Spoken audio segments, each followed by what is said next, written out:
And it is now time. So let's get going. Last session Friday. Hopefully we can have an IETF where CIDROPS is not on Friday soon. Exactly. So at this point in the week, I suspect all of you have read the note well, but just in case any of you have a day pass, the note well is really important. It tells you what your rights, your privileges, and your responsibilities are. If you want to contribute, please make sure you're familiar with these policies. Please, please, please be respectful of each other. It's totally fine to attack Warren's ideas, but don't attack Warren. So, participants, please all log into the Metaco. This is how we track the blue sheets. This is how it determines how big a room we need. I've seen some groups that are in tiny little rooms, which with many, many people standing, and that happens because the previous meeting, not everybody logged into the data tracker through Metaco. And we will be using the raise your hands to get in the queue line for the mic. So if they're here in the room, use the on-site tool, and if you're remote, same way, you join. But remote people, please remember to mute while you're not talking, and please don't stream tons of video at the people who are potentially at the end of a less bandwidth capable link, like in their house. So please only turn on your video when you're speaking as well. We have a pretty short agenda. These are the topics. I'm suspecting there's a fair amount of things that are going to be talked about in the any other business because of the people who have been stopping me in the hallway today. So we'll see how this goes, but we'll do the things that were talked about on the list first. So is there any agenda bashing? Okay, hearing none. The first thing is those of you who've been paying attention to the list know that CIDROPS 8210-BIS has been returned to the working group. The ISG said we are not ready for this yet, and mostly it's because it has references to ASPA, and ASPA keeps moving around a little bit. And so we will update that document once ASPA is final, and then we'll do a last call on it and then resend it back to the ISG, assuming we got it right. Anybody unclear about our plan regarding 8210-BIS? Okay, do my co-chairs want to jump in and add anything to that? They're both remote. No, I don't. Seeing no one in the queue. Okay. All right. The next one up is... Sorry, Russ. Yes. 4 minutes. Can you summarize in 2 sentences what the plan is? Because it went by very fast. It did. Okay. First, finish ASPA. Right. ASPA through successful working group last call. Then update 8210 to describe whatever that result is. Then last call 8210. BIS. Okay. 3 steps. Okay. Sorry. Didn't mean to talk faster than our note taker could keep up. Thank you, Yo, for making sure I got it. Okay. Next up is Sriram.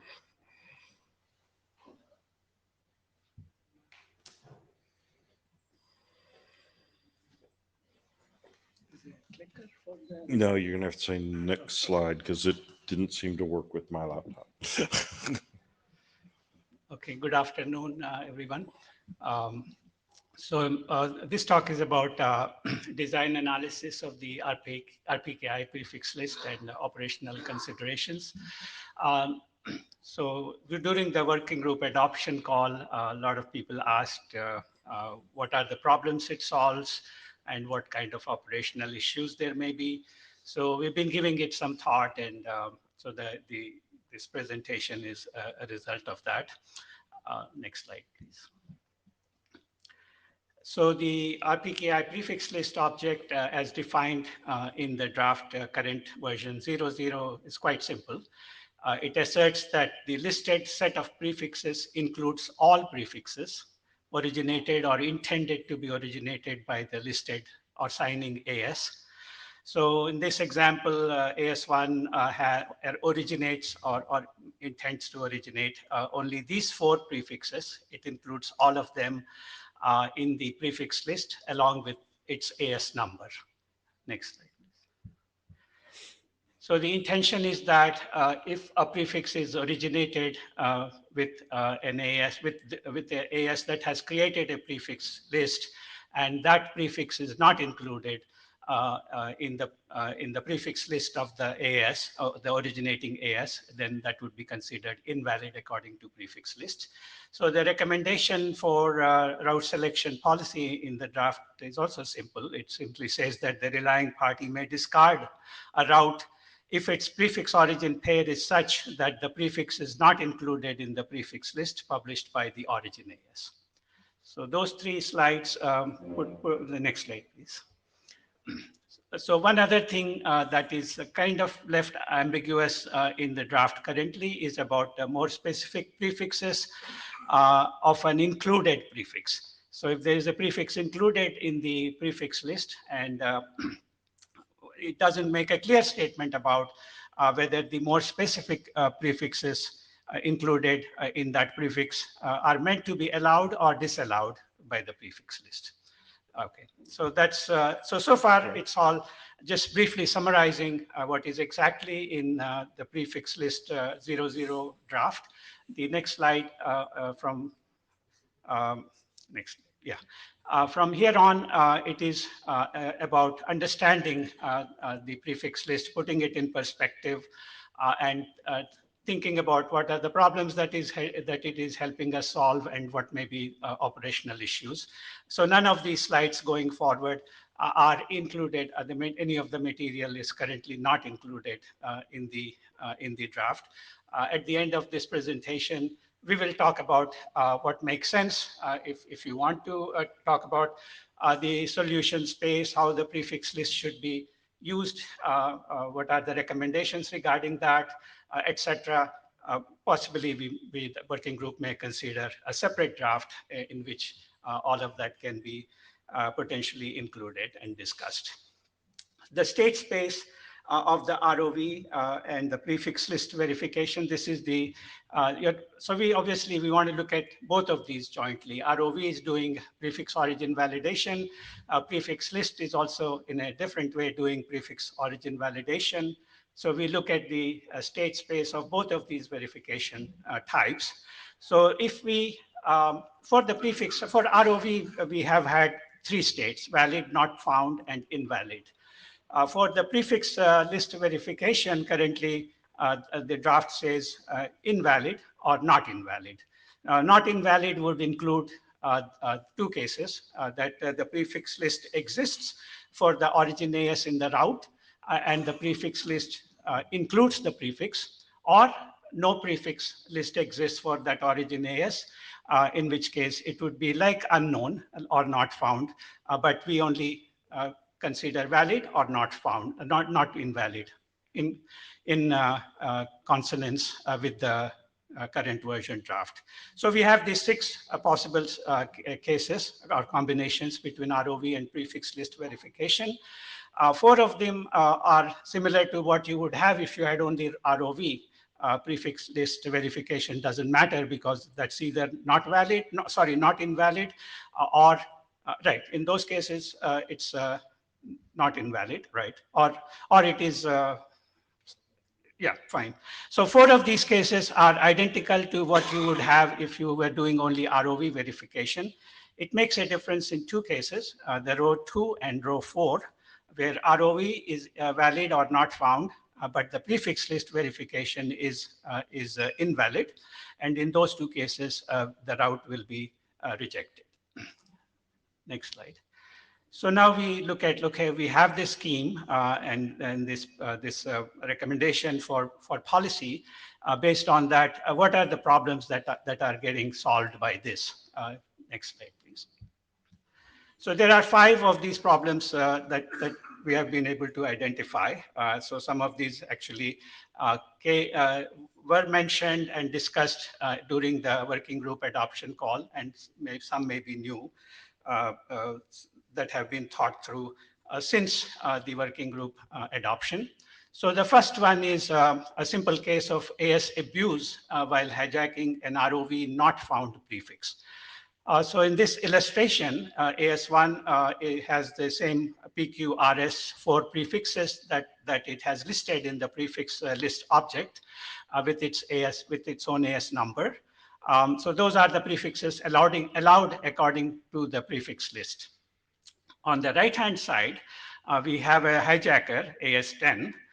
They are hijacking a prefix Z/19, which is unrelated to any of the prefixes on the left that AS1 originates or has included in its prefix list. So Z/19 is unrelated to the prefixes on the left. And not only that, AS10 also includes AS1 as the origin AS. So this will amount to an abuse or a hijack of AS1. AS1's reputation suffers. It is a case of path manipulation. And when the route Z/19 is received by AS20 and it is doing both ROV, let us say, as well as prefix list validation, particularly prefix list validation or verification in this case, AS20 determines that this route is invalid according to prefix list, and therefore it is rejected. So that's mitigation of one type of AS abuse. Next slide, please. Another type of AS abuse would be when the hijacker gets a little bit more aggressive and they create a ROA. So maybe AS10 is colluding with Z/19 prefix on the right, or maybe it owns it. But in any case, there is a certificate for Z/19, and that is used to create a ROA for Z/19 together with origin AS1. So this is a bogus ROA, and in this case, when this route is originated, ROV finds it valid, a valid route, but prefix list clearly rules it as an invalid route, and again, this route is rejected by the router. Next slide, please. Do you want to take questions now or at the end? A clarification question, Jeff?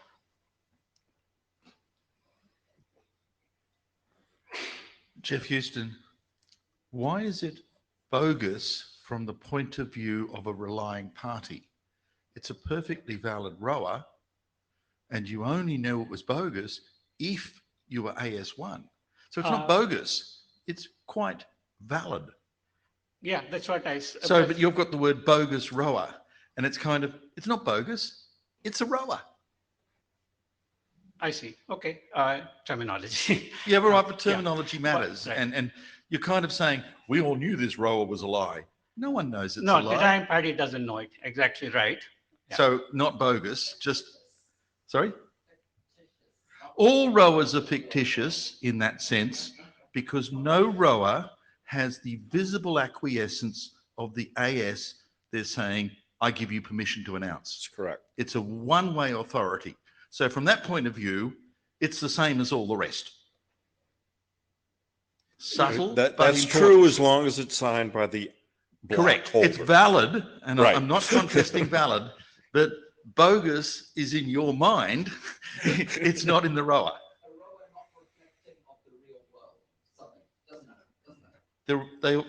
Warren, they're all like that. If you want to close the loop, you need something like prefix list to close the loop with the other side.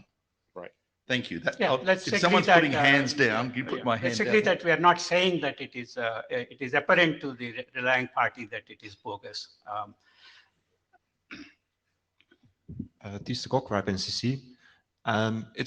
Does it make sense to also consider ASP, deployment of ASPA in this context? I know it doubles the amount of states, but it may prevent some of these cases. Let's discuss that later. You're saying include ASPA states, right? Yeah, we're considering, Path. we should probably consider various partial and full deployment scenarios, and we're adding one more object. So it's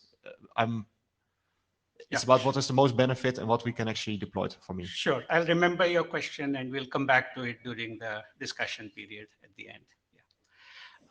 Yeah. So next slide, please. So the third type is AS accidentally strips the AS path and misoriginates prefixes. Again, this is a scenario that that is found every once in a while when there is a route optimizer and the routes from the optimizer are leaked out. The AS path is stripped and the routes are leaked with the AS that is using the route optimizer as the origin AS. And this was called route leaks type 5 in RFC 17908, where route leaks classification was done. So these are accidental prefix hijacks by the AS that has created the prefix list. So AS, fortunately in this case, has created its own prefix list. And naturally these prefixes, leaked prefixes are not included in that prefix list. They belong somewhere else in the internet. If these prefixes or routes, when they are received by the neighbors of the AS in consideration, they will either find them invalid according to ROV if the prefixes happen to have ROAs. If not, a prefix list helps to detect that they are invalid and they would be rejected. Next slide. So this other benefit is in terms of reduction of the hijack attack surface. In the middle, we have the green prefix oval. Those are the prefixes included in the prefix list. Some of those prefixes may be owned by the AS itself, and some of them may be BY-OIP, bring your own IP prefixes. And those all have ROAs. Let's assume that those ones, the ones that have ROAs are the two ovals to the left and the right. So there's an overlap. So there are in the prefix list, there are prefixes with ROAs owned by the AS. There are prefixes that are owned by BY-OIP customers, and they have ROAs. And in the middle of the green oval, we have prefixes that are without ROA coverage. They may belong to the AS that created the prefix list, or they may be BY-OIP. The point is that the prefix list asserts that whatever is in the green oval are allowed according to prefix list. The shaded areas on the left and the right would be valid according to ROA. But when we apply the prefix list verification, they would be considered invalid. And as a result, what happens is that if there is any attack that we call forged origin prefix hijack attack, and the shaded area on the left and the right, they are reduced from the attack surface. With ROA alone, we have those attack surfaces, but with prefix lists, those shaded areas to the left and the right, outside of the green oval, are reduced in terms of the attack surface. Next slide, please. And the last benefit, we can call it, is that an AS can declare that it originates no prefixes. Prefix list can be created with an empty list in it, that is in the draft, right? I think so. By doing this, the AS asserts that it originates no prefixes in the global routing system, and any route showing this AS as the origin is prefix list invalid and hence discarded. So it is just if an AS says that, yeah, I may be somewhere in the path, I may be a transit provider, but I don't originate any prefixes. It works for them to make sure that some other AS, someone else doesn't abuse their AS and originate prefixes. Okay, next. Now we look at a few operational considerations. Next slide. So first one is regarding when a prefix splits, when a prefix owner splits a prefix.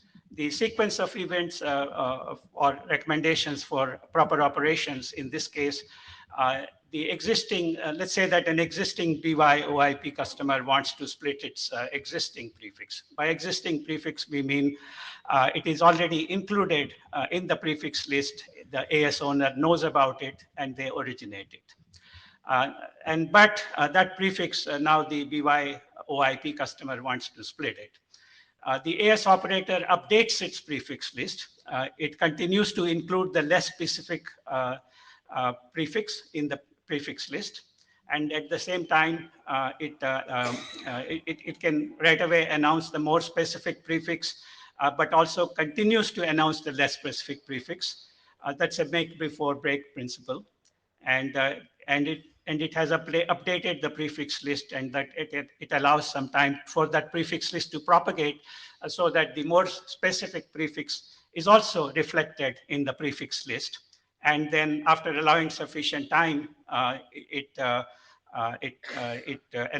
can let the customer know if, but basically the more specific prefix has already been announced. It may be invalid for a brief period of time, but the less specific prefix is still being announced. So it's an operational thing, so that you have make before break, and then the updated prefix list will propagate in due course, and at that point, the more specific prefix, the less specific prefix can be withdrawn if the owner requested it. So it's just being careful about how you manage the operations in the event of changes. Next slide, please. So that was splitting a prefix. Now let's consider a BYOIP customer acquiring a new prefix. So they already are a customer, and the AS is originating some other prefix for them, and they have now acquired a new prefix. Their old or existing prefix is included in the prefix list, and the new prefix needs to be included now. So the AS operator would update its prefix list to include this new prefix. It allows some time to let the new prefix list propagate through the global RPKI system, at which point it will announce the new prefix and inform the prefix owner that, yes, you're on your way, your new prefix is now announced. So another thing to be careful about with the operation on the operation side. Next slide. And in all of these, the ROA also needs to be updated by the BYOIP customer, and that can be proceeding in parallel. Now the third or final operations consideration we have is future readiness for instantaneous announcements. So the prefix owner wishes readiness for future announcements of some split prefixes. So what they would do is they would include them, the more specific prefixes, in their ROA a priori, and simultaneously inform the AS operator to include them in the prefix list as well, a priori. So by doing this at any time now, the prefix can be split, and the split prefixes can be readily announced without the prefix list blocking them. Right. So next slide. So with that, we can go through a few questions and discuss it, and we'll also come back to TS's question about ASPA. So the first question is, should the draft get specific and clearly specify that the more specific prefixes of an included prefixes are considered invalid if the announced prefix list AS with the prefix list AS as the origin AS. So yeah, so just allow only the prefixes that are specifically included in the prefix list, but the more specific prefixes underneath that are not allowed. So that's not in the draft yet. It's not clarified. Perhaps we could. Job Snyders, Fastly, co-author of the prefix list draft. I'll go through these questions in order and provide my perspective. I believe it is very beneficial if there's a one-to-one mapping of the prefix as seen in BGP and the prefixes as enumerated in the prefix list. If we look at, for instance, the max length trick in ROAS, I think by now most of us will agree that it has brought us nothing but grief. Technically, we can come up with aggregation schemes, taking inspiration from how in Cisco or Junos you can compress prefix lists by using greater, equal, or lesser equal notation. Again, let's keep it simple and not head in the direction of making it unintuitive to see if a BGP prefix is matching to a prefix list. If the prefix list follows the 3779 inspired prefix notation, I think the binary representation is very small, even for ASs that originate a lot of prefixes. So we should not permit more specifics in BGP if a less specific is listed on the prefix list. People should just list all prefixes they originate, regardless of more or less specific.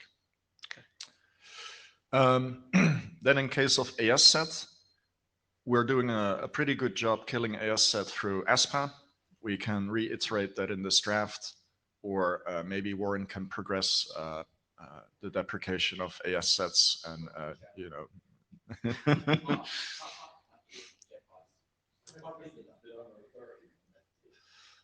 Warren, it's your draft, man. Oh, come on. Warren, if you want to go to the microphone, please do. About not found, for routing purposes, we're using a binary decision tree. It's invalid, we drop it, or it's not, and then other considerations apply. So I don't think that not found adding an extra validation step is helpful. I also think that with ROAS, in retrospect, it would have been better if we had not invalid and the rest, because throughout the industry, people have trouble discerning whether there are security implications between not found and valid, and sometimes arrive at the conclusion to reject not found routes for security purposes, and this is unhelpful. So in prefix lists, we can maybe avoid that trap. Sorry, the not found state in ROV is not really being used for diagnostic purposes. No. Okay. No. And then separate drafts, I would say defining the profile and the verification in the current draft is easy, and it will help keep the document short. Having a separate draft with enumeration of in what order to take what steps for what case sounds fine to me. So separate draft, fine. So profile in one draft. Profile and verification in one draft, operations in a separate draft is what I think is a good outcome. All right. There is also a question about recommending what prefix list you should create. Probably easy. There's only the question about the empty prefix list. Who should create an empty prefix list? We currently have that kind of thing for ASPA in the verification draft, but we can discuss and see what makes sense here. Yeah, yeah. So apologies for my monologue, and thanks for the presentation. Thank you. Tim?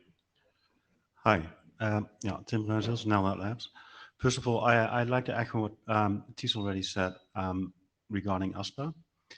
I think that as with ROAS, there may be an operational need to pre-provision announcements that could be abused because they would appear valid. And I think that ASPA will actually help in that regard. And I think it's good to note that.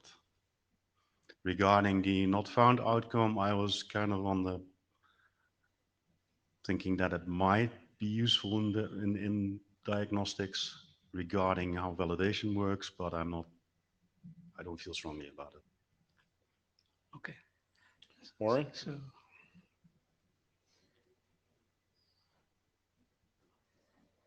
Warren Kamari. For one, I think basically what Job said, like, yep. Two, I think maybe it should just be like, throw them away because hopefully they'll be all gone real soon. Three, I don't really understand. I think that's kind of an implementation-y thing. And four, I think it's whatever means we can actually keep the documents short and get them out the door. I don't want this to be another like ASPA where it's like 14 years and we haven't got it published yet. My actual original comment though was, I hope that when this gets implemented, and maybe there could be a little bit of text in the document suggesting this, I'd like to be able to, on a device, compare the things that I'm announcing to what's in my prefix list so that I can be like, these ones I'm announcing and my peer is likely to throw them away. so that's like egress verification before you send it out. Yeah. Yeah. Jeff Houston, 2 points. 3, actually, I agree with everything that Job has said, so that's not a problem. 2, the reason Point why the I'm mic up up. here. Sorry. 2, the reason why I'm up here. Who should be authoritative or who should issue a prefix list when there's nothing in it? The only party that can issue a prefix list is the AS holder. No one else has the private key. It's not a question, it's a statement. That's right. easy. The last thing is, you used, and I'm not sure if the word was in the draft originally, but we've used the term discard. If you see an origination that's not covered in a prefix list, don't consider it. That's not entirely correct. What you should do is leave it in adjacent rib in. And what you're doing basically is blocking its move into the fib and to adjacent rib out.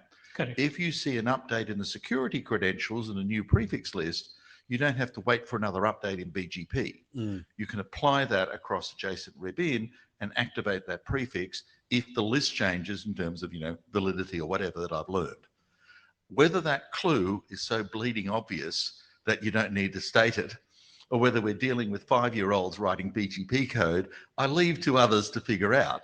But, it's so obvious, I would have thought it doesn't need stating. But, in the modern IETF, maybe we have to, I don't know. Keep it in the rib. If it is invalid, still keep it in the rib. It doesn't progress to the fib. Adjacent rib in.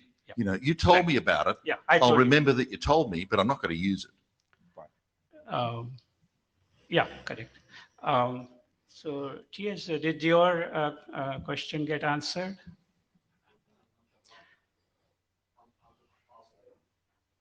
Okay, Ben?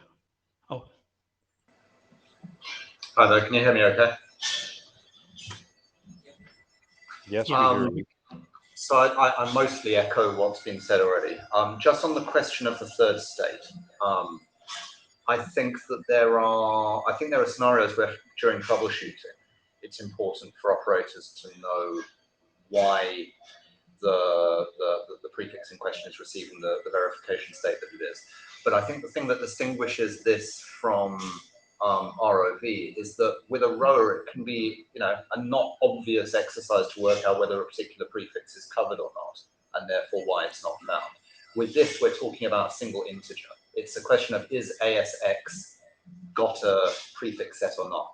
I don't see it being a problem worth solving in the protocol. It's a very trivial question to answer for an operator, as is.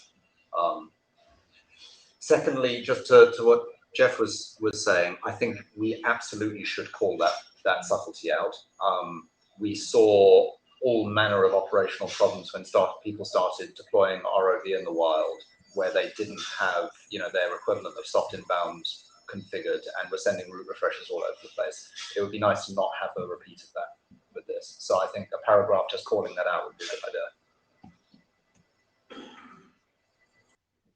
okay. Thank you for the comments. Rudiger? Rüdiger Volk, retired. First on, yeah, well, okay.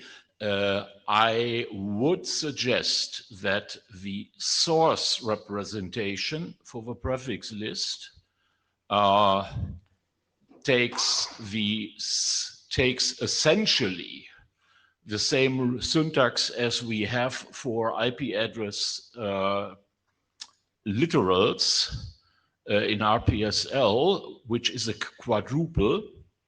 I have been handling RPSL exact matching prefix list or root lists, root sets, sorry, quite some time, and having the expression power that the quadruples actually give is indeed helpful if people want to systematically enumerate certain sets of prefixes, and kind of it prevents errors from accidentally not completely enumerate certain stuff, and it shouldn't make anything difficult.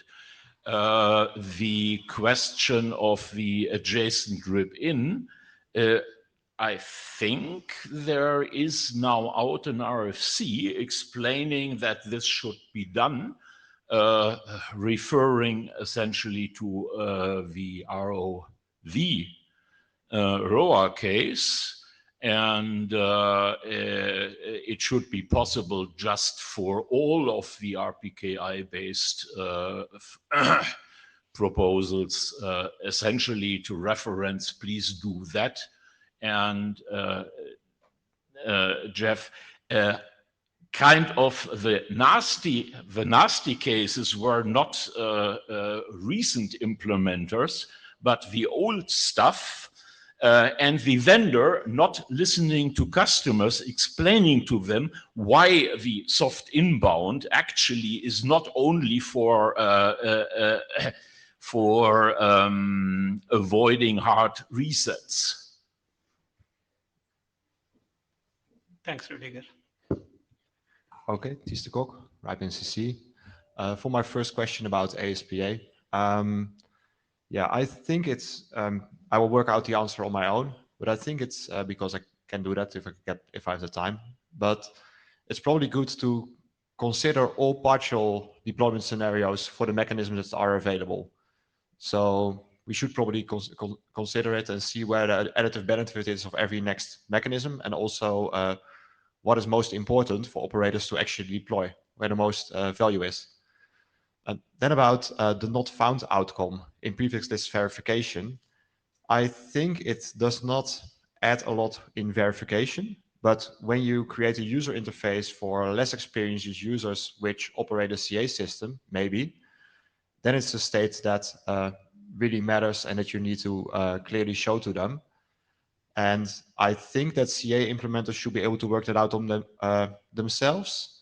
But if that does not end up happening, then CA systems and BGP analysis systems will not clearly show a case that actually is important to distinguish.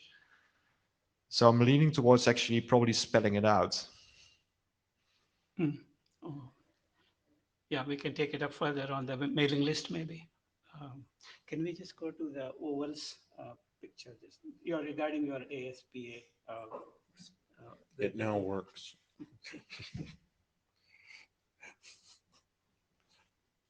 I found the converter thingy.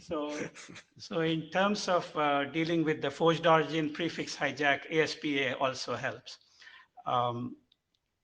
This one helps in any direction. I think ASPA helps in the upward direction. In the downward direction, forged origin prefix hijack can happen. A provider can fool its own customer.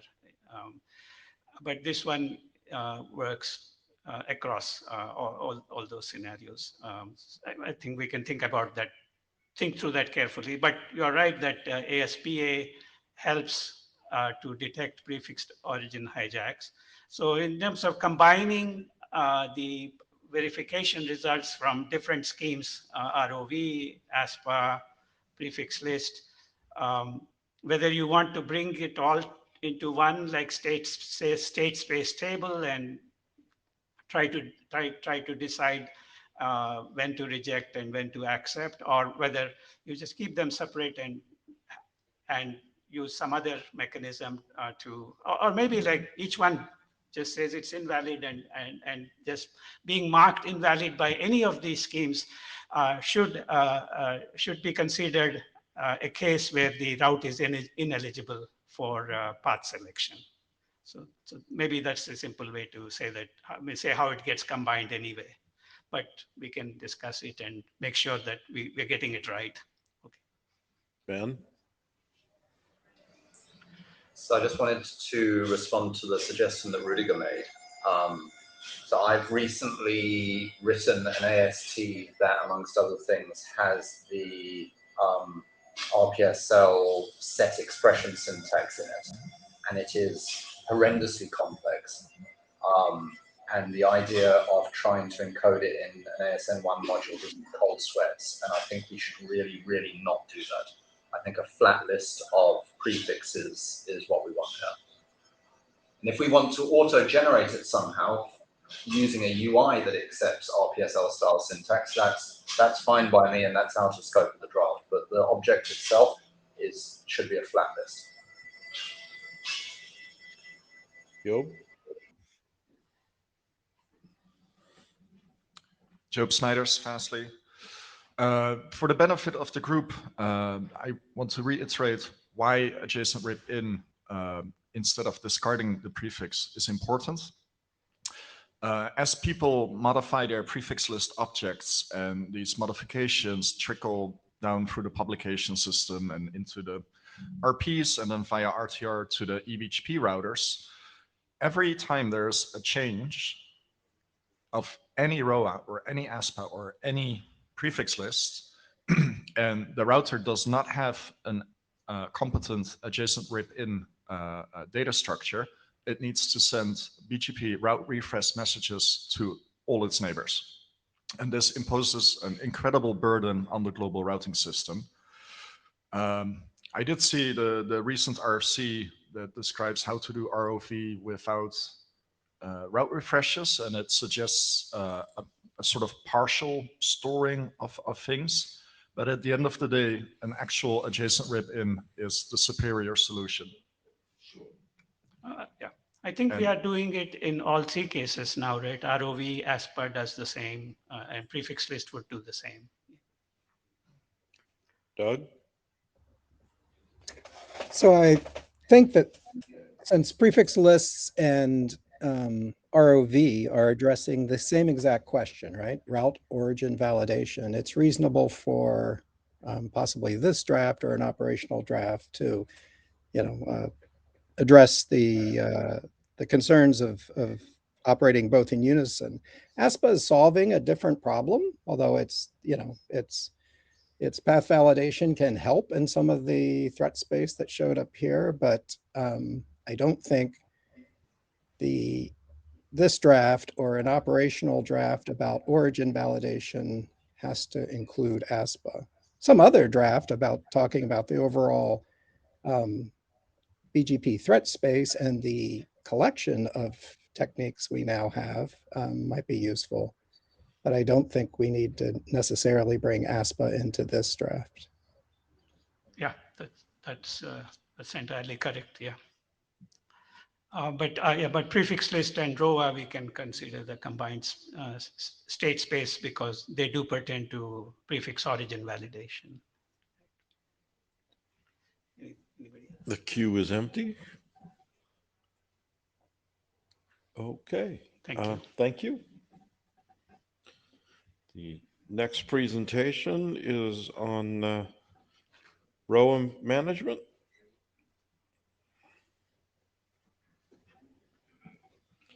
Yes. Thank you. Hey, good afternoon, everyone. Yeah, I'm Yanbiao Li from the Chinese Academy of Sciences, and I'm very glad here to share some observations and thoughts about the ROA encoding and management. Okay, let me begin with the stage of the ROV and the adoption of ROV. From the left figure, we can see that half of the BGP roles have already been covered by ROR. But from the right figure, we can see that the ROV-based filtering ratio is quite low. And also we did some statistics about the route hijacking incidents reported by BGP stream. And we found that 28 to 40% of these incidents should have been identified by ROV, but the still happened. So overall, for globally RPKI deployment, there is still a long way to go. But what the obstacles here? Yeah, today I will share some thoughts from the viewpoint of a network operator. Actually, we operate the national backbone network in China that also has extensive international connections. So the security in inter-domain routing is important to us. Actually, we joined the miners last year. Since then, we have had lots of debates about whether or not to issue ROR for our root prefixes. But now, today, we still do not have enough confidence to do so. Actually, what actually makes us hesitant to create and publish RORs? That's the concerns about RORs and ROV. Raised by the community.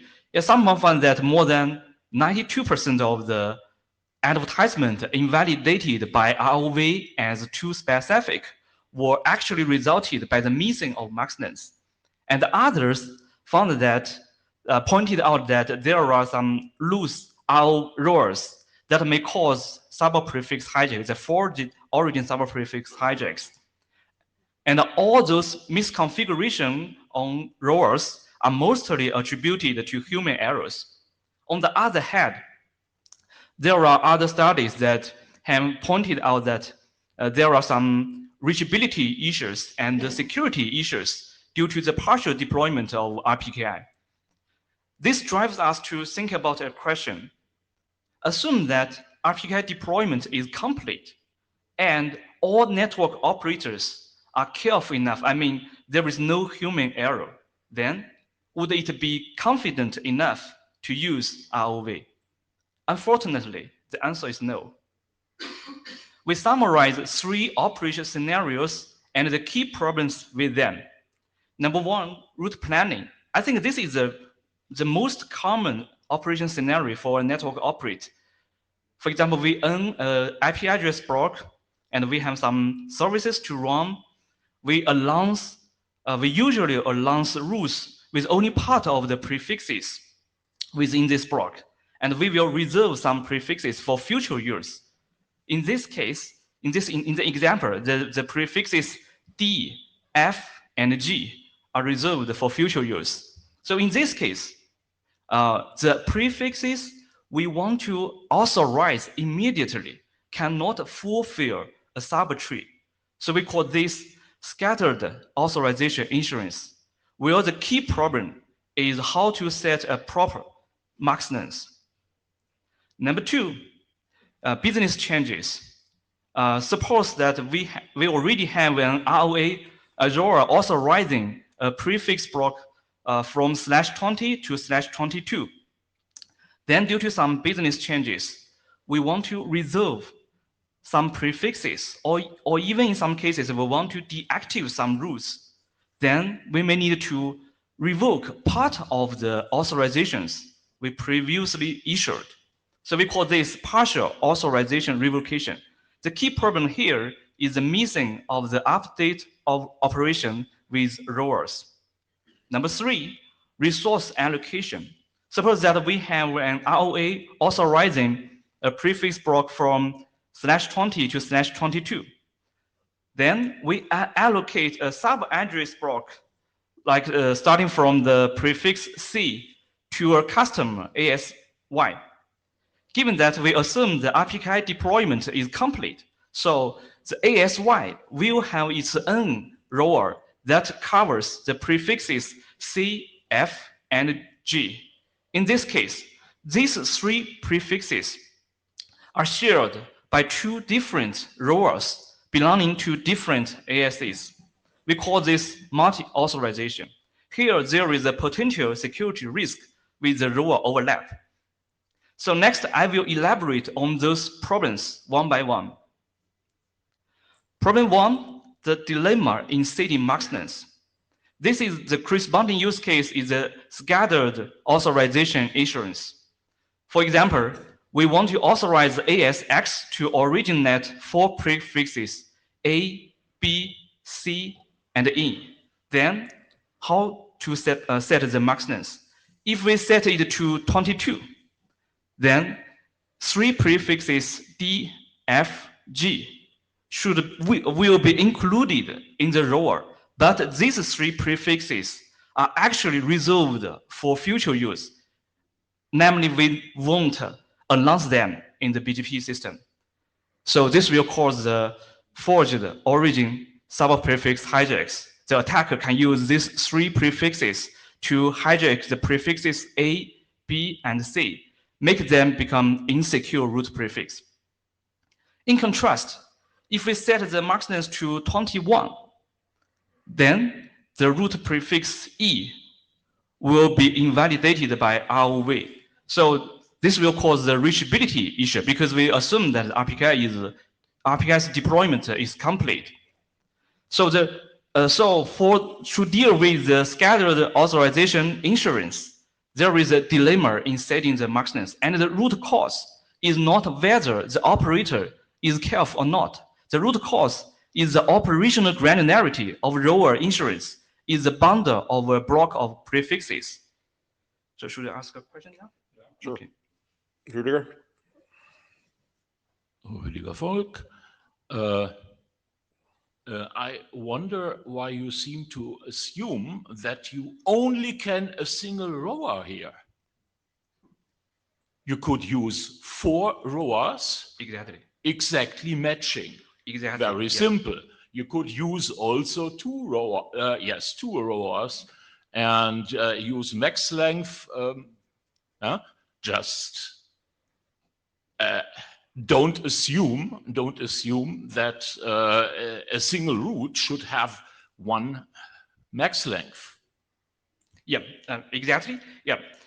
In this example, I just want to elaborate the issue, and in next slide, I will compare what you just mentioned, this solution, to what we want to propose. So actually, we can announce 2 or more rowers with the minimal rowers. This can work, but in the next slide, I will analyze why this is not a perfect solution. Ben? Hi. I think I'm saying mostly what Rüdiger said, but you don't need 2 or more rowers in this case because the max length is not a property of the rower itself, it's a property of each prefix listed on the rower. A single rower for A/20 up to 21 plus exactly E would do exactly what you seem to be saying it's not possible to do. So I'm not really following the problem. You don't need more than 1 rower to do this. Yeah. Actually, Operational challenge comes if you need to announce D, F, or G at short notice, but that's different to what we're talking about there. Yeah, exactly. In this example, we can use 2 rowers to solve this problem. But here, I just want to elaborate the issue with the assumption that we want to issue 1 rower, then we suffer from this dilemma. If we can do more, it's okay, but I will elaborate the issues with this solution in the next slide. I would like to add a historic note. The introduction of max length was meant as a macro notation for denominating a set of ROAs, a set of precisely matching ROAs.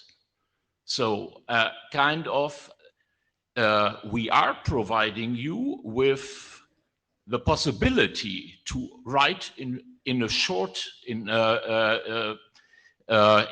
form, and well, you seem to be complaining that the short form kind of is not as expressive as the full language, but well, okay, that's kind of expected. Yeah, I think I will elaborate on this issue in next slide. Yeah. Okay. Now let's go. Let me go on.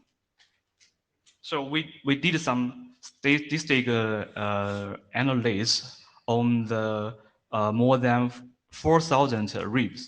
For each RIB, we also connect some VRPs from the RPKI reapers on the same day.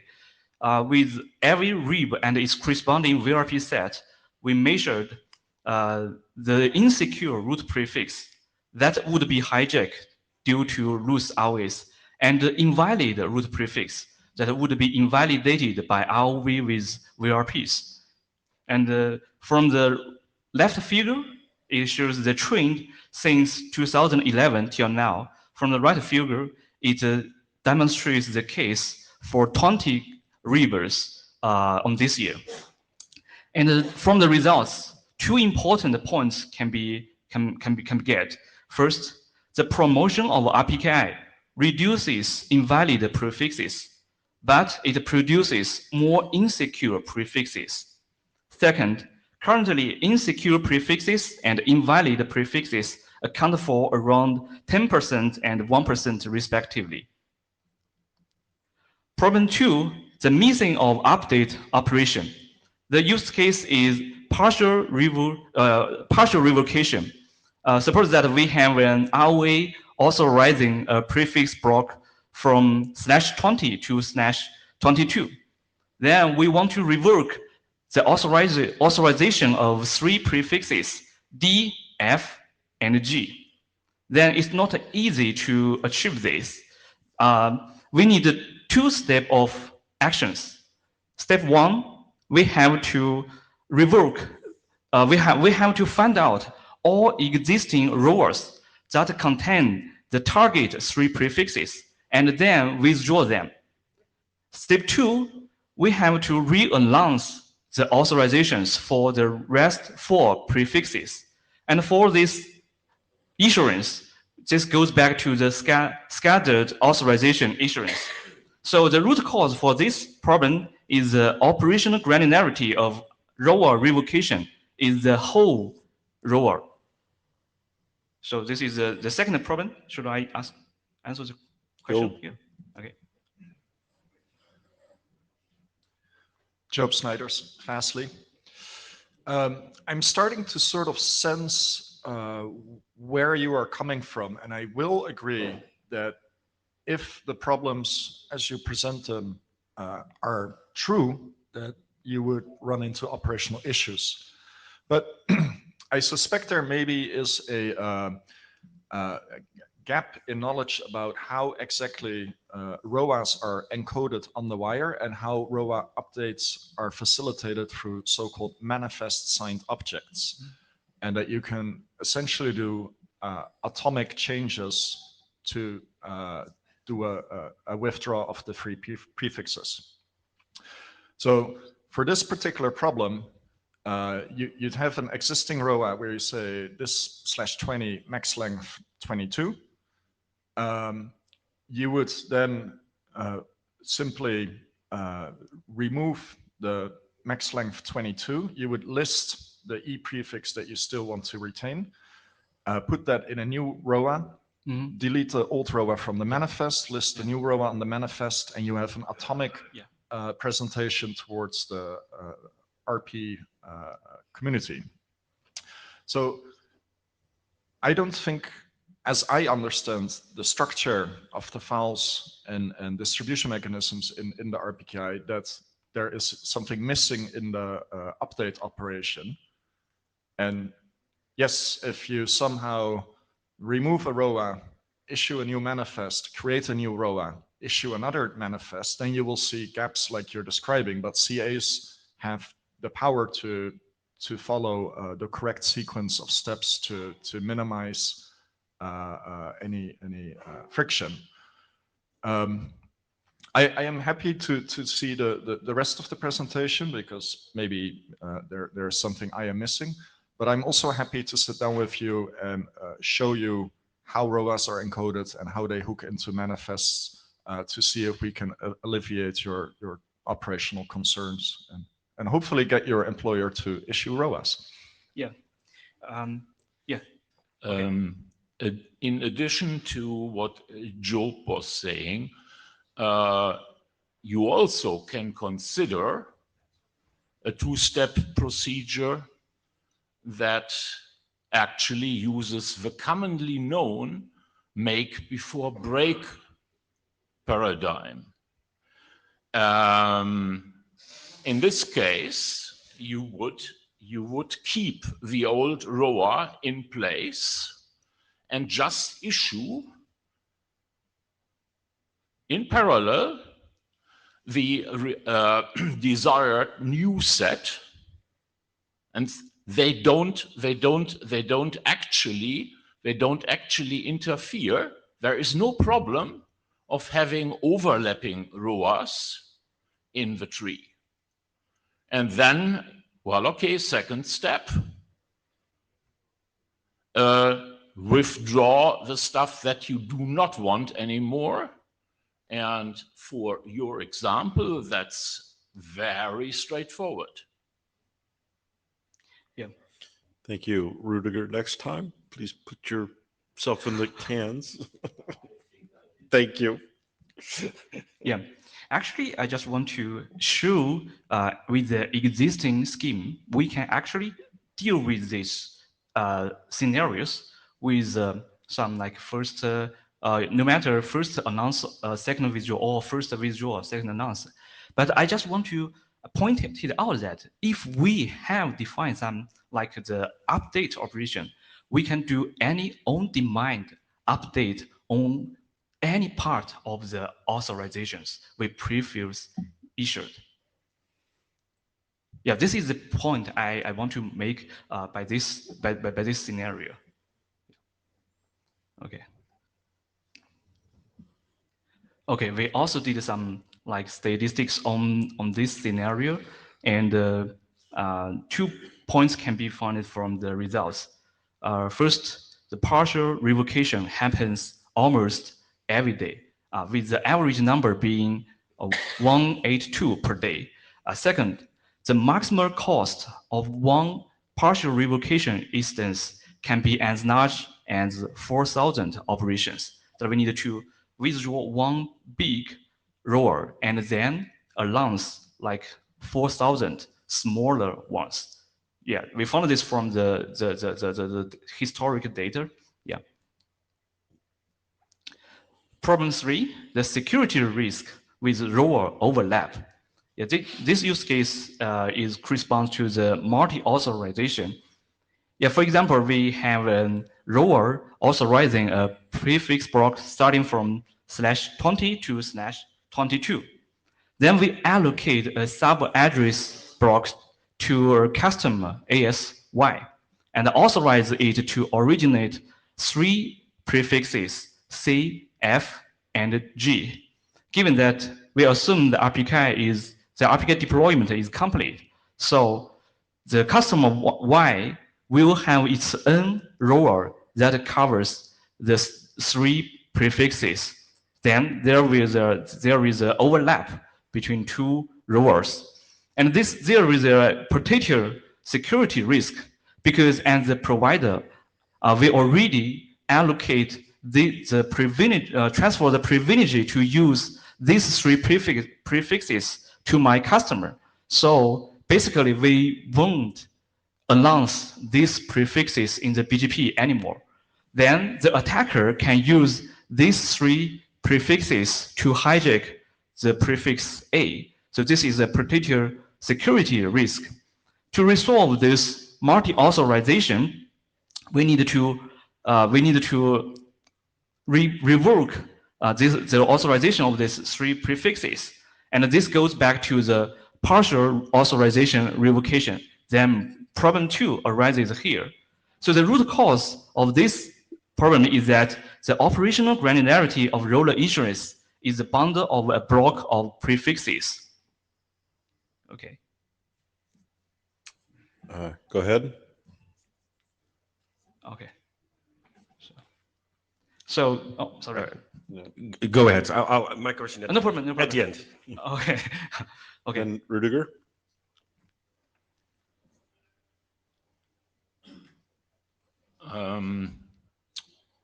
A requirement in ROA management, or actually certificate management, is that when a CA who owns an address block, a prefix, delegates a sub-block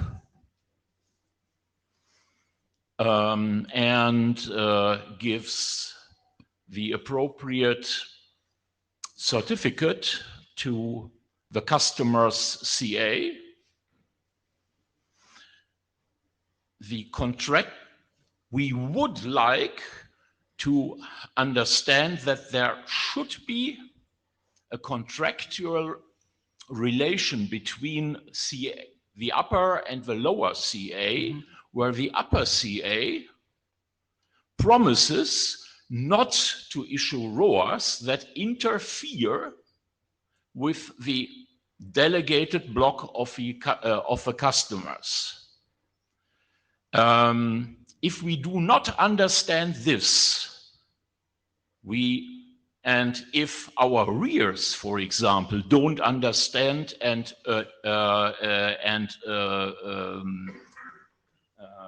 conform to that kind of agreement, anybody who has legal address space is running the risk that the rear will take over any address that has been delegated to anybody. With the rears, I think it is kind of a quiet understanding. I'm not quite sure whether any of the rears has kind of explicitly done that agreement. When you go down the allocation tree, it becomes more important to actually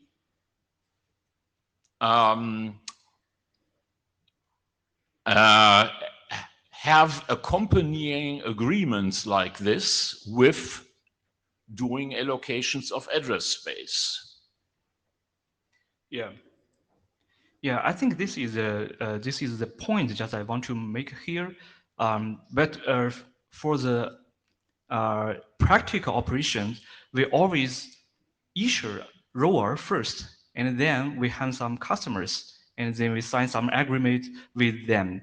And just I promise that we won't use these resources anymore. Then to achieve this, we may need to revoke those authorizations from previously issued ROAs. Yeah, so this is the point I want to make here. Yeah, thank you. Carlos, please go ahead. Actually kind of providing some context information for, I'm sorry, Carlos Lagnick, for what Rudiger mentioned. In our region, particularly, a policy was recently approved a year ago, something like that, that actually asked us to implement the ability of creating ROAs to prefixes that were sub-allocated by a majority holder, if you will. That was not possible before. I mean, if you received a sub-allocation from an ISP, you had to ask the ISP to create the ROAs for you, and there was quite friction. There was quite a friction there. So these days, if the allocation is properly registered in the database, which is, digamos, it's mandatory because a very old policy, then the recipient of the sub-allocation can create ROAs. Whether they do that or not, that's a different thing. Another thing is they don't get to manage, they don't get any management over resource certificates. We don't create a new resource certificate. So if the holder removes the sub-allocation because some commercial relation ends, the ROAs are automatically deleted. The ROAs created by the recipient of the sub-delegation. It's kind of complicated to explain this in the air, but it's, I mean, it's quite logical. Yeah, thanks for the comments. Yeah. Okay, I will go on this. Yeah, we also did some. Okay, wait. I think the first person who wanted to talk just got back in line. Anton? You want? Yeah, Anton Vuren, and now I will jump in. Anton Vuren, Liberty Global. I'm standing here to reassure you that we're running a big network too. And we run in all these sorts of questions as well. And it's just a matter of the correct provisioning procedures. If you are migrating a prefix and you follow an 8-step process, this problem will not occur. And we have signed 98% of the prefixes in our customer code. The ones that were hit most by RPKI was when a few months ago a Brazilian ISP started to hijack part of the IPv6 address space, and the only customers that had a problem were the 2% of customers that didn't have their ROAS. So I'm just here to reassure you. I understand it's difficult at first to get these processes correct in the steps that you operationally need to do. I'm just here to tell you it's possible. Okay. Thank you. Thanks for the comments. Yeah. Okay, I will go on that. Okay. Yeah, we also did some statistics on this scenario, and we found that the number of multi-authorization instances increases year by year, and the case of possible resource allocation accounts for around 50% to 80% of the instance where there is a potential security risk. Actually, there is a valid or something like that multi-authorization. That's for the MOAS. Yeah. So we found that the possible resource allocation accounts for like around 50% to 80% of the instance. So here is a very brief summary. We just want to show the relationship between the three problems. We can see from the right, yeah, if the failure of the multi-authorization resolution may cause security issues, but if we want to resolve multi-authorizations, that goes to the partial authorization revocation. And the failure to deal with the partial revocation will cause security issues. But to deal with the partial authorization revocation, it goes to the scattered authorization issuance. Then finally, we go to the dilemma in setting the marksman's attribute. Yeah. Warren? Yeah.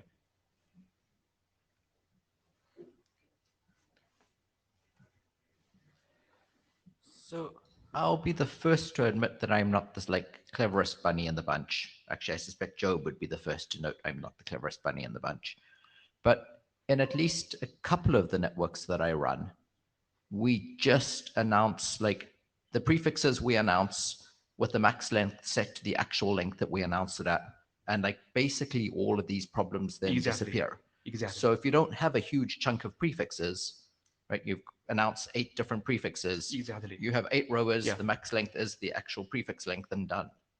Yeah. Am I missing how that doesn't solve the problem? Exactly. Yeah. I will discuss this in the next slide. Yeah. Okay, Doug? I'd like to go at the end. I had actually a question for Carlos about his comment from LACNIC. So keep me at the end of the queue. Thank you. Okay. Okay, let's go. Let me go.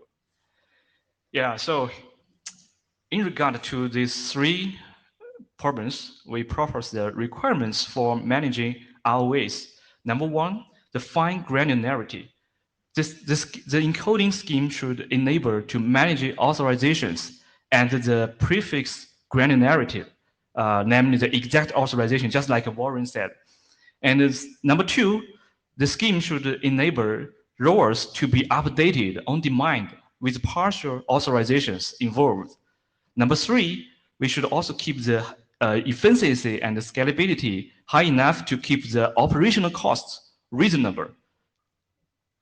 Okay, then this is the current solutions in my mind, and we found that just they cannot fully satisfy the proper requirements. I think the first solution I call the single prefix rower is just the one Warren mentioned, that we want to announce like 4 prefixes, then we issue 4 rowers. And the second solution is called minimal ROA, like the RFC 9319, that it will do some conditional aggregation with those exact authorizations. We just analyze the satisfaction of these 2 solutions. Like for the single prefix rower solution, it can achieve very fine grain management, and it supports incremental updates, but its encoding efficiency and scalability is not that high. Regarding that, for the entire BGP RIP, there is millions of prefixes. If we need to maintain millions of rowers, it's a great burden to the router or the RP. Yeah, so this is the drawback of the single prefix rower solution. For the second solution, yeah, it's better in the encoding efficiency and scalability, but it cannot support incremental updates and cannot support to manage prefixes and the prefix granularity. So here is another option. Maybe we can encode rower with bitmaps. For example, in this example, we want to announce 4 prefixes, A, B, C, and E. Then we only need to issue 1 bitmap, where each set bit represents an authorized prefix. And in this way, we enable to manage the authorizations and the prefix granularity, and also we support the on-demand update for any part of the authorizations while very efficient bitwise operations. But the only drawback of this solution is that it cannot deal with the very big prefix blocks. But from this view, the high ROA and the minimal ROA are complementary to each other. Also, we like to analyze the trend of the maximum settings. Like we found that the delta, like the difference between the maxness and the prefixness is getting smaller and smaller. Currently, for more than 94% of VRPs, the delta is smaller than 5. And for 83% IPv4 VRPs and 81% IPv6 VRPs, delta is 0. That means the maxness is the same as the prefixness. So in this figure, we can see that the trend is that the small-sized VRP, small-sized authorizations is the trend. So we make some recommendations. First, for rower insurance, we recommend to issue exact authorizations whenever possible.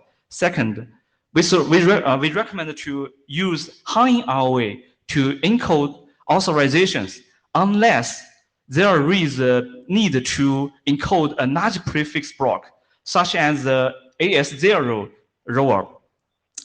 Second, for the rower update, we suggest to make on-demand updates on part of the authorizations in rower whenever possible to reduce the operations in update the part of the authorizations. Last, for the IP allocation, we suggest to ensure that the customer gets its rower after IP allocation and the provider's rower is updated. Yeah. That's all for my talk. And there were some resources. The first one is the draft we just submitted, and the second one describes in detail the bitmap based scheme. Thank you. Doug?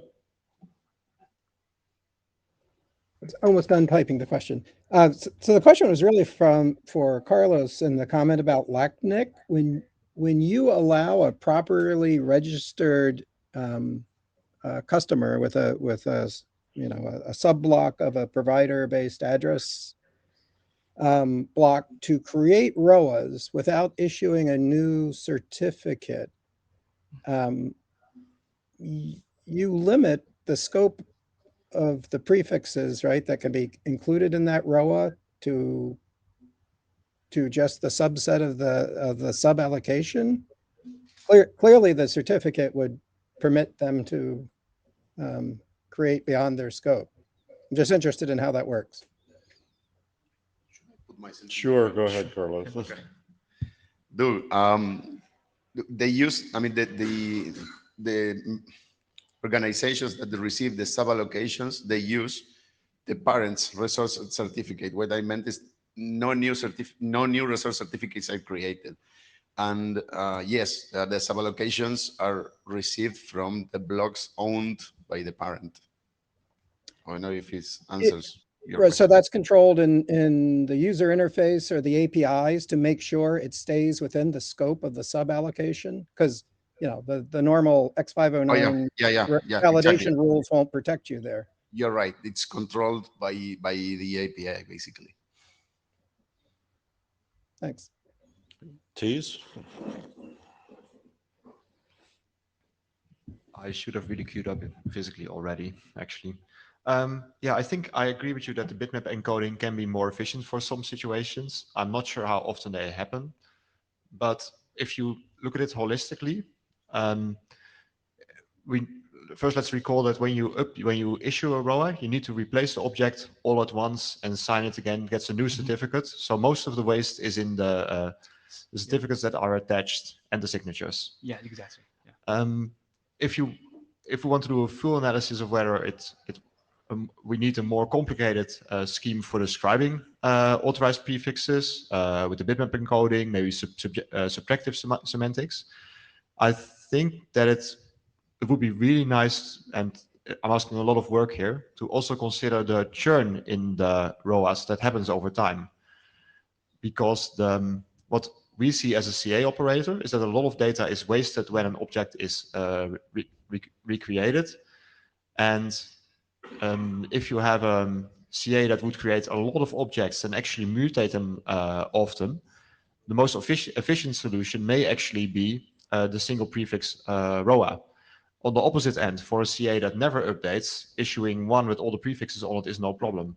So I would really like to see analysis that considers this dynamic effect as well.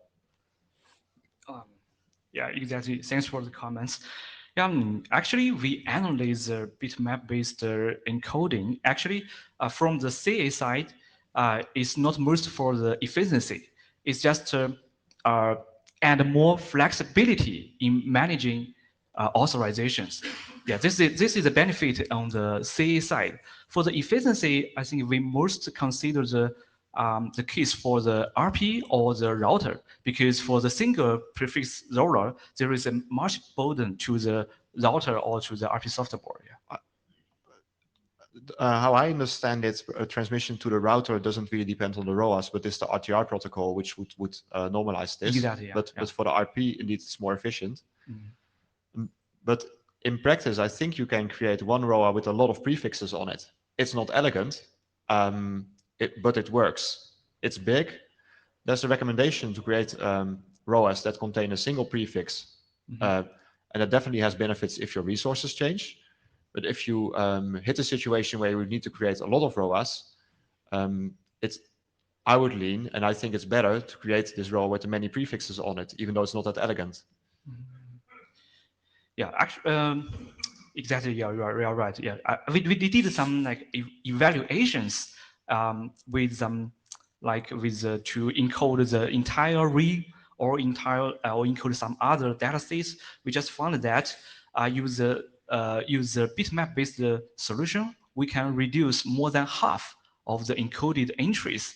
I think this is a benefit for the RP software to manage those entries. And also it will be a benefit for the router to process those authorizations and the faster way. Yeah.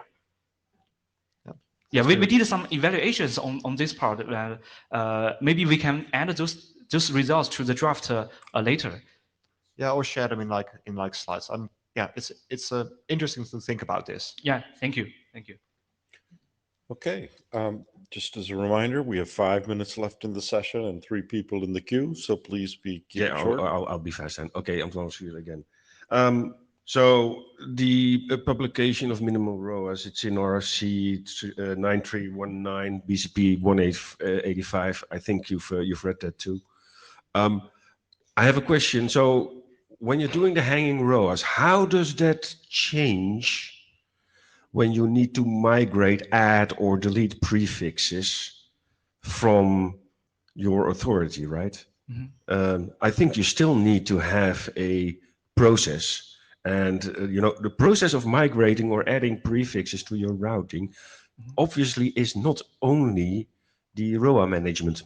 It's also managing your prefix lists for source address validation and the whole charade that you need to go through when you're migrating, adding, or deleting prefixes. So how does your different bitmap change that provisioning process? Because ROAs need to propagate. Yeah. Let me think about it. Yeah. For the first part, yeah, to perform the changes with the hanging ROA, we still need the CA to publish some ROA with the flag set to announcement or withdraw. Then we use this bitmap to perform a bitwise operation with the existing one, like bitwise all or bitwise add to perform these updates. Yeah, this is for the first part. Actually, we are now working on another draft to detailing the operations with the bitmap-based scheme. And now I just want to to elaborate the problems why we need those bitmap-based scheme. Yeah, so I would be very interested in hearing that, right? Because in my experience, we don't have that many cases where you would need that sort of bitmap. That's one. And the other thing, I don't see how this can operationally speed up changing the bitmaps. So that just I can send you some data of that. Yeah, we do have some data about this. Yeah.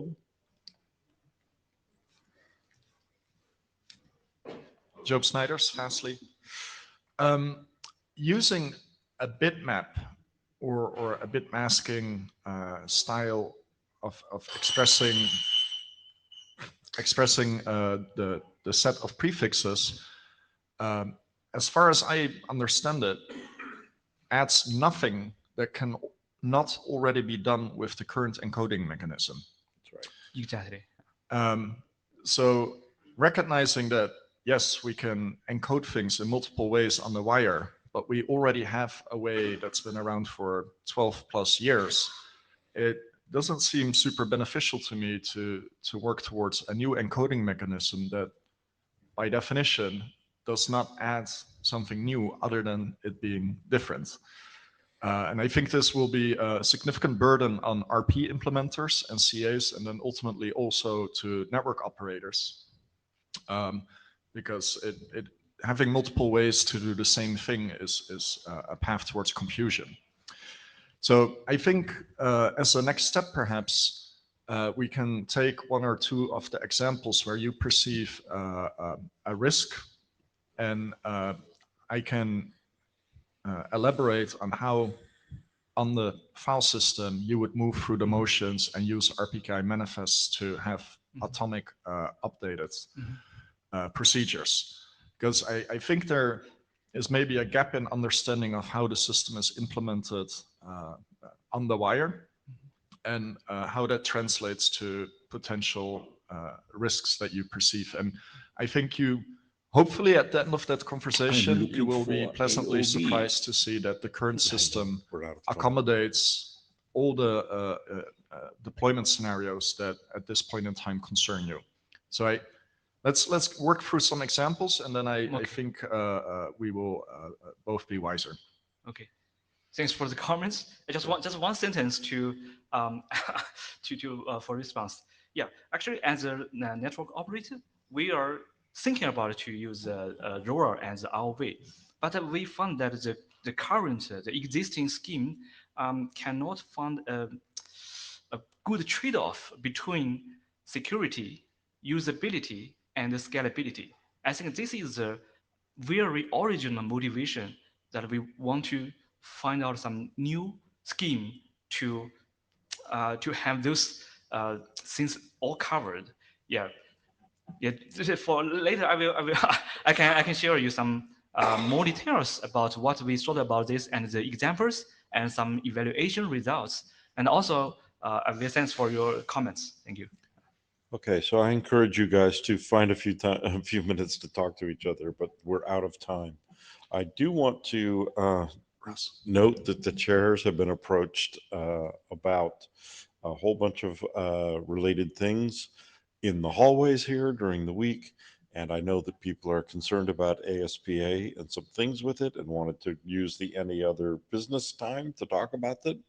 But we are out of time. And so please take those to the list. We won't we won't move out of last call until we see that those discussions have been taken place on the list. But we are out of time. The IETF ended a minute ago. So Thank you. Thank you. Thank you, guys. This IETF meeting. Thank you all, and please continue the discussions on the list.